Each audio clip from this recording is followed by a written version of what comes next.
Friends, నేను యశస్విని సాహిత్య తమ్ముడు సాయి శరణ్. శ్రీమద్ భగవద్గీత చతుర్దశోధ్యాయం గుణత్రయ విభాగ యోగం. మొత్తం శ్లోకాలు వరుసగా. శ్రీ భగవానువాచ పరం భూయ ప్రవక్ష్యామి జ్ఞానానాం జ్ఞానముత్తమం యజ్ఞాత్వా మునయః సర్వే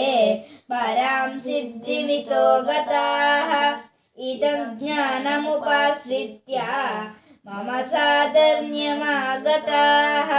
सर्गेऽपि नोपजायन्ते प्रलयेन व्यदन्ति च मम योनिर्महद्ब्रह्म तस्मिन् गर्भं ददाम्यहं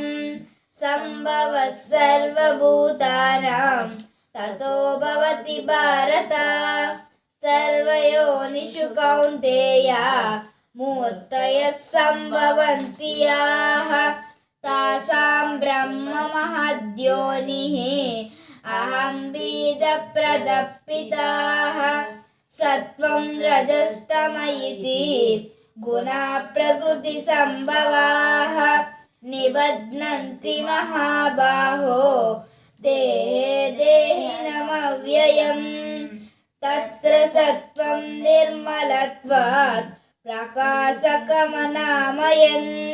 सुखसंगेन बध्नाति ज्ञानसंगेन च नघ रजो रागात्मकं विद्धि तृष्णासंगसमुद्भवम् तन्निबध्नाति कौन्तेय कर्मसंगेन देहिनम् तमस्त्वज्ञानजं विद्धि मोहनं सर्वदेहिनां प्रमादालस्य निद्राभिः तन्निबध्नाति भारत सत्त्वं सुखे संजयति रजसः कर्मणि भारत ज्ञानमावृत्य तुत्तमः प्रमादे संजयत्युत रजस्तमश्च विभूय सत्त्वं भवति भारत रजसत्त्वं तमश्चैव तमस्सत्त्वं रजस्तदा सर्वद्वारेषु देहेऽस्मिन् प्रकाश उपजायते ज्ञानं यदा तदा विद्यात् विवृद्धं सत्त्वमित्युत लोभप्रवृत्तिरारम्भः कर्मणाम समस्पृहाः राजसस्येन मुजायन्ते विवृद्धे भरतर्षभ अप्रकाशो प्रवृत्तिञ्च प्रमादो मोह एव च तमस्येतानि जायन्ते विवृद्धे कुरु नन्दन यदा सत्त्वे प्रवृद्धे तु प्रलयं याति देहभृत् तद्दोत्तमविदां लोकान् अमलान् प्रतिपद्यते रजसि प्रलयं गत्वा कर्मसङ्गिषु जायते तदा प्रलीनस्तमसि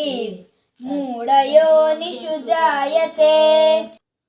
कर्मणः सुकृतस्याहुः सात्विकं निर्मलं फलं रजसस्तु फलं दुःखम् अज्ञानं तमसः फलं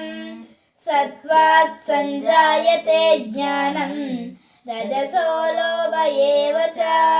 प्रमादमोहौ तमसः भवतो ज्ञानमेव च ऊर्ध्वं गच्छन्ति सत्त्वस्ताः मध्ये तिष्ठन्ति राजसाः जगन्यगुणवृत्तिस्ताः अधो गच्छन्ति तामसाः नान्यं गुणेभ्यः कर्तारं यदा द्रष्टानुपश्यति गुणेभ्यश्च परं वेत्ति मद्भावं सोऽधिगच्छति गुणानेतनतीत्यत्रीन् देहि देहसमुद्भवान् जन्म मृत्युजरा दुःखैः विमुक्तो मृतमश्नुते अर्जुन उवाच कैर्लिङ्गैत्रीन् गुणानेतान् अतीतो भवति प्रभोः किमाचारः कथं चैतान् तीन् गुणान् अतिवर्तते श्रीभगवानुवाच प्रकाशं च प्रवृत्तिं च मोहमेव च पाण्डव न द्वेष्टि सम्प्रवृत्तानि न निवृत्तानि काङ्क्षति उदासीनवदासीनः गुणैर्यो न विचाल्यते गुणा वर्तन्त इत्येव योऽवतिष्ठति नेङ्गते समदुःखसुखस्वस्थः समलोष्टाश्मकाञ्चनः तुल्यप्रिया प्रियो धीरः तुल्यनिन्दात्मसंस्तुतिः मानवामानयोस्तुल्यः तुल्यो मित्रारिपक्षयोः सर्वारम्भपरित्यागी गुणातीतः स उच्यते मां च यो व्यभिचारेण भक्तियोगेन सेवते सगुणान् समतीत्यत्ते ब्रह्मभूयाय कल्पते ब्रह्मणो हि प्रतिष्ठाहम् अमृतस्य वयस्य च शाश्वतस्य च धर्मस्य सुखस्यैकान्तिकस्य च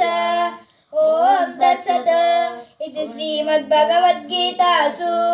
उपनिषत्सु ब्रह्मविद्यायां योगशास्त्रे श्रीकृष्णार्जुनसंवादे गुणत्रयविभागयोगो नाम చతుర్దశోధ్యాయః. హాయ్ ఫ్రెండ్స్, నేను యశస్విని సాహిత్య. ఈ వీడియో మీకు నచ్చినట్లయితే లైక్ చేయండి, కామెంట్ చేయండి, ఆసక్తి ఉన్నవారికి షేర్ చేయండి. ఇప్పటి వరకు సబ్స్క్రైబ్ చేసుకోని వారు ఎవరైనా ఉన్నట్లయితే దయచేసి సబ్స్క్రైబ్ చేసుకోగలరు. ఓం శ్రీకృష్ణ పరబ్రహ్మణే నమః.